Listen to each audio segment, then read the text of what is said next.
Hi Pete, good to see you. York, great to see you. Thank you very much for coming in. So today we're going to talk about using video in the sales process. So it's kind of really interesting that a lot of our clients we work lots and lots with marketing people and quite a small amount with salespeople. Yeah. And yet I think one of the most powerful places that video can be applied is in the sales process. So you obviously work with lots of salespeople and lots of different types of people kind of putting video into the sales process. So tell us a bit about kind of your experience on that side of things.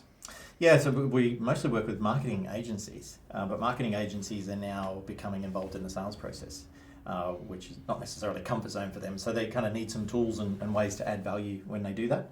And of course, video is big in the marketing side traditionally, but you go to a team of salespeople and they, first of all, don't want to do anything particularly new, and video they don't quite understand, and so you need not just a tool set but a strategy for them to adopt it. So we use a platform called PandaDoc, which is electronic documents that you can embed live video into, and folks who use it then say, wow, okay, this has had an impact. It's just getting one sales guy to use it, step outside the comfort zone, and then the others can follow. So I mean, it's really interesting of all the different types of video that we can use in the sales process. So one thing that you showed me was a little tool called Vidyard, which records your camera on your laptop or your computer, and you can attach this to the document, and it's a little round circle in the corner. It's very simple to use, which I think salespeople will love because it's a really simple tool.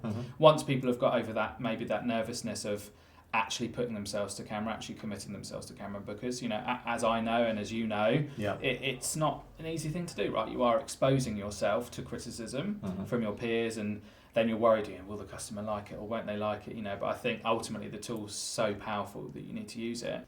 Well, I think that example, as you said, of recording, this is something that we're seeing more recently. As people get more comfortable with recording themselves, they aren't comfortable seeing full face on screen, let's face it, but they're quite happy to have a little circle of their face in the corner while they're talking it through. So what we're talking about here with Vidyard is bringing the proposal up. You've pretty much got whatever it is that you want to send, but before you send it, you then are recording your screen with your face in the corner saying, this is what I wanted to share with you. This example, I've included it because of X, Y, Z. So when the person receives it, they don't necessarily actually have to read the whole thing. They can just watch the video, because the video is of you talking them through the proposal. If they don't get it first time, they can play it again or play it to their boss. So that's one clever use of video where they're creating it themselves.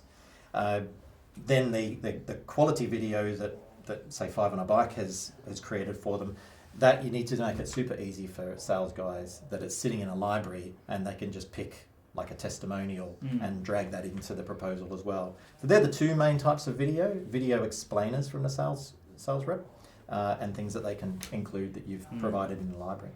So you can imagine a world where the marketing department's made loads and loads of beautiful bits of video content that's shared on the social media. It's sent out in email newsletters and things like that. And then when the salespeople come to the sales process, actually they don't have easy access to it, or they don't know, do I have permission to use this version or this version? What's a draft? What's not? And actually just being able to provide your salespeople with, here is a library of 5 testimonials, 10 testimonials we've got from different clients, and then they can pick, actually, this client is from this industry, they know that person, so I'll include this testimonial, or here's a standard video about what happens next in the process for us. So one client we worked with, we made a very specific video about after they place their order, what actually happens, because the customer's not aware of how complex that process is, and I think it's good for the customer journey as well, isn't it? Like what happens next kind of thing. If I do sign this order, then what happens tomorrow kind of thing. No, that's a great way to use it. But you're right, salespeople,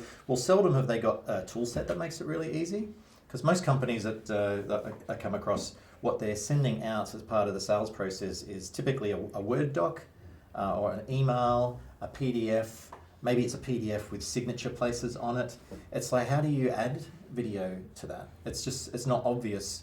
Maybe pasting a link in there, but is the customer going to click a link to YouTube or something to watch a video? So I think in our experience, no, they don't. We've sent proposal documents to people and then spoke to them 3-6 weeks later after the deal's gone dark or cold, and I said, did you watch the video exam? I said, no. But it was so beautiful. I was so disappointed. Why didn't you click the link? So I think it's really interesting actually that sort of looking actually as PDF is like an old school technology, and that actually this is kind of a modern way of delivering it. I remember years ago I had this idea of trying to create a bespoke web page for each quote I did for clients on my WordPress website, which was obviously just a nightmare in terms of technical side of it. And I think this is really interesting. This tool, in essence, does that for you, right? Yeah, because doing it on a web page is you never get a sales guy to do that. Yeah. But if it's a big enough deal, then it could warrant it. But that's kind of just a band-aid to fix the problem that PDFs don't handle it. So there's tools available. It's just amazing how long some companies hang on to. This is how we do it. Like if I'll talk to a sales team about, have you considered adding video to your sales process? You've got some great stock here that you could include. But that might mean instead of using a PDF file, you might need to use PandaDoc, and they're like, well, new technology. And yet, if you ask the company if they're innovative, then typically they'll say, oh yes, yeah. Well, but here you are, you don't want to try. So I found it's not worth trying to convince everything to change. You just look for one person, like ask the sales manager, who in your team does everyone tend to follow as a bit of a leader, and then just work with that leader, help them send out video, not on a web page, but on a document, like if it was PandaDoc, one way to do that. Make that really easy, and then the others will pop their heads over the cubicle and say, oh, this guy seems to be having a better time with his deals than we are, and then they'll follow. I think some of the really interesting stuff around tracking in the system, and you were saying earlier about how, what difference would it make to your company if your salespeople converted 6 deals instead of 5 out of 10? And that can make a huge difference, and this sort of technology has that, and you had some interesting statistics to share about examples of that. Yeah, because there's before it's sent and then after it's sent. So before your proposal goes out, one of the problems is it takes so long to put them together. So sales guys, it's annoying, it's less time selling. So you want to be able to put it together quickly and have it look great and send it out. But then often deals just go dark. Like it's in the client's inbox. You don't know whether they've opened it, you don't know who they've forwarded it to. They tell you that they've read it and they haven't. So you're blind to it. So analytics tracking on a tool like this, like what PandaDoc does, is lets you see, did the client open it? In fact, you get an email when they open it, and then you can go in and see what pages have they looked at. For some reason, they've gone in and they've spent a full 15 minutes looking at page 3. So I might give this guy a call and not tell him I'm spying on him, but just to find out, maybe raise the topic of what's on page 3 and see there's some questions there. Yeah. And you're never blind to what's going on of a deal going dark, because you can see whether they're opening it or not. So you talked about a really interesting case study that you've got of a client called RentBridge in America. Yep. Do you want to talk us through kind of how using a system like this is kind of with video included, like increase their sales and increase the number of sales and their customer experience? Because so RentBridge, amazing company. Because they're a marketing agency, but Heather and Michael who run it know the property management industry. They've lived in it. They know how stressful and how difficult it is to run a property management business. And so they've combined several sets of technology. They use HubSpot as the CRM platform, and then PandaDoc and a couple of other tools as like a system. And they've engineered that so that they increase the close rates on deals. So statistically, where you would close, say, 5 deals, in RentBridge's case, they close 6. So it's a nice 20% increase on close rate. That's worth money. But then the customer experience continues through. So their business of helping property managers manage both the owners of a property and then the tenants of a property. They solve problems that cost money. One real time sink is renewal of leases and chasing money for rent. So they've got an automated system that does that, and that includes video in the way that it collects rent. So it's like face to camera. But the really interesting one, I think, is innovation around stopping apartments from being trashed before they're relet. So this is where if a rental collection reaches the point where the tenant needs to be evicted, nobody wants to reach that stage, but you owe it to the property manager that needs to be dealt with and have it relet. Now, statistically, in that situation, there's a high chance that before the tenants move out, they trash the place. It's not ready to relet. So you've got to send in guys to fix it and then relet it. So what they do in that case, they send a PandaDoc document out. It's not a proposal, it's an invitation to the tenant, pre-recorded video that explains the Cash for Keys program. So it'll say, not York obviously, but I hope not. Yeah. not that they're told you got an apartment in Dallas. So the video will come out which says, look, we're really sorry it's come to this. However, we've got some good news for you in that if you're open to it, if you return your keys by this date in this way, we'll give you $50 or whatever that the amount is to get your keys back. Do you want to take part in that? And they just tick the box on the PandaDoc to confirm. It's like a signature. That tenant then knows when they return their keys on a certain date, they get their money, but of course the unit isn't trashed. And that alone saves, or collectively, the rental collection and that program saves over $1,000 a day. Wow. For a property management company. Yeah. So the ROI Because margins are tight in that industry as well, aren't they?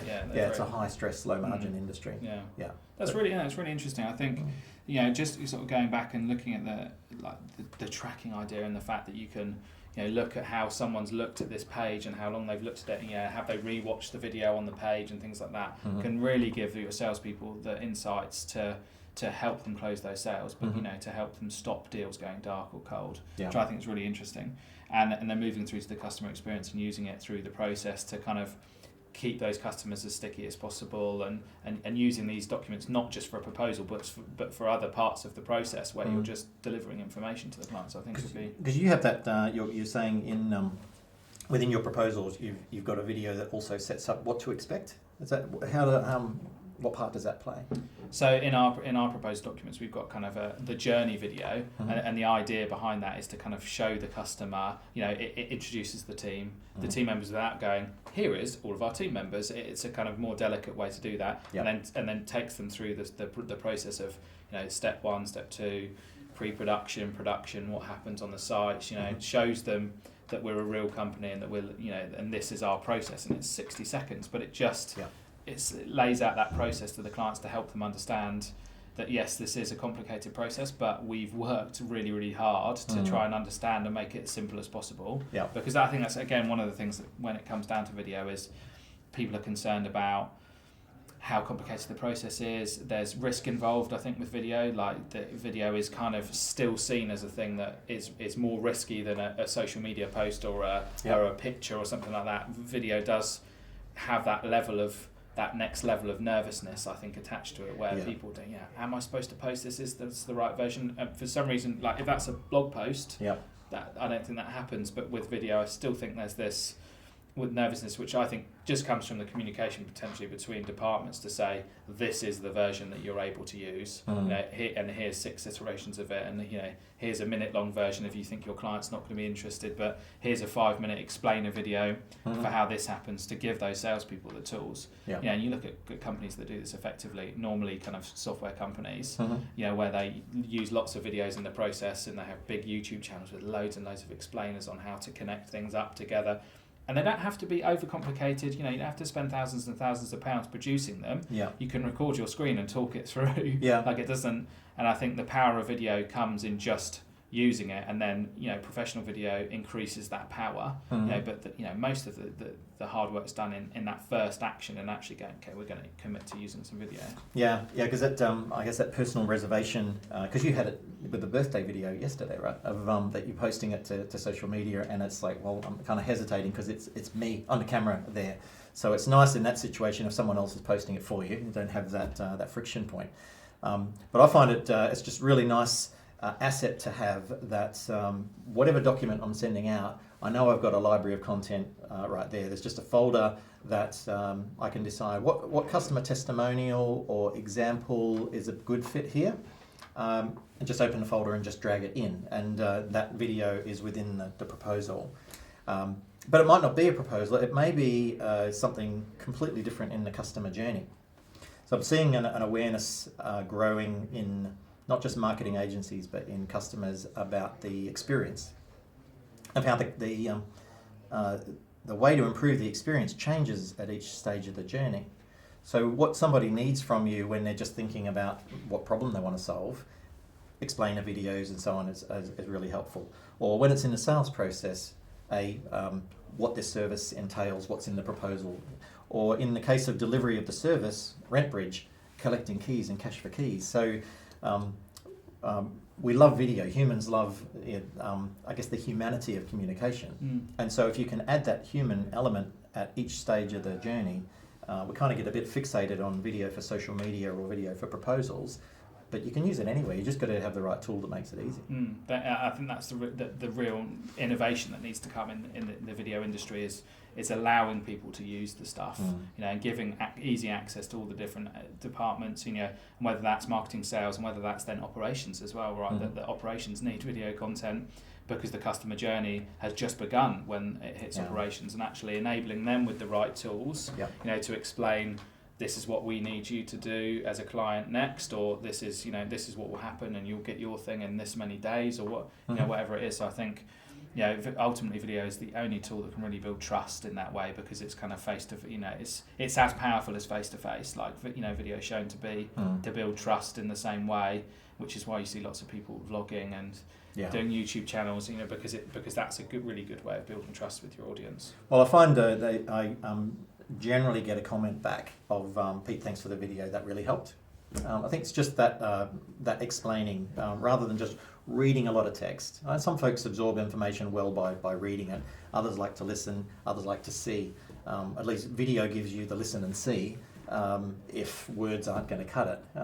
So you kind of bring it to life and add some humanity to it. So I like getting that comment back of, hey, thanks, Pete, because I made a little extra effort to do that, but the payback is you get an acknowledgement, whereas you seldom get an acknowledgement of, thanks for the 3-page text you sent me. So if I'm a sales manager and I've got a team of 20 salespeople, and as every sales manager, I'm sure won't be satisfied with the amount of sales that are being made. If you find a sales manager that says we don't need anything new, we're done. Maybe they're out there. I've never met one, but what should they do? How do they move forward with something like this? How do they convince internally that this is a good tool to use? Because I know from my perspective, it's not expensive particularly, is it? No. And it could be potentially powerful. I think more than anything, it's just adopting a new technology is quite scary for companies, I think. Yeah, well, it is, and so I think the thing not to do is try and convince everybody that this is what they should be doing. I think any company now should always be experimenting. So you've got what you do, and then you're always doing things on the fringe to say, if we did this, would it make a difference? What would move the needle? So it's so easy to do. Marketing technology, there's so many apps that you can use to test and just see if it gives you an edge. So across your 20 sales guys, there's bound to be 2 or 3 that are a bit more innovative. They're the ones who do read something that the sales manager sends out, whereas the rest of the guys are like, oh, okay, I'll kind of ignore that unless I'm asked about it. But those more proactive ones, and maybe some of the fresher hires that are coming in, the established sales guys are like, I know my job and this is how I do it. You're never going to convince them to change unless they look across and see some young whippersnapper who's come in and damn it, he's beating me on his quota and I'm losing, because facts are stubborn things. Like if a sales guy can see that he's struggling with quota and someone else isn't, he's going to want to copy the guy that does. So the sales manager of 20 people, just pick 1 or 2 in the team that are your innovators and experimenters. Don't even need to tell the rest what you're doing. Just experiment on a trial. There's so many free trials of software, like with PandaDoc, there's 14-day free trial. So you can easily test that and see, well, if we inserted video into this, would that move the needle? If it looks good, keep going. If the cost of it is far outweighed by the money that it makes, then great, there's your decision made. Okay, brilliant. I think that kind of wraps everything up. So thank you for coming in. Yep. One more question. Sure. High five, fist bump, or handshake? Oh, so I got a great friend, Dan Tyre, who's a fist bumper, and I always have to remember with Dan, no, it's a fist bump. Yeah, otherwise you end up in that awkward situation where you're trying to shake it. Yeah. Now, if you and I had just nailed $1 million deal. Yeah. High five. Oh, that was a good high five as well. Yeah. That's $1 million high five. That's $1 million high five. I'm happy with that. Thanks for coming in. Cool. Cheers. Okay. Thanks.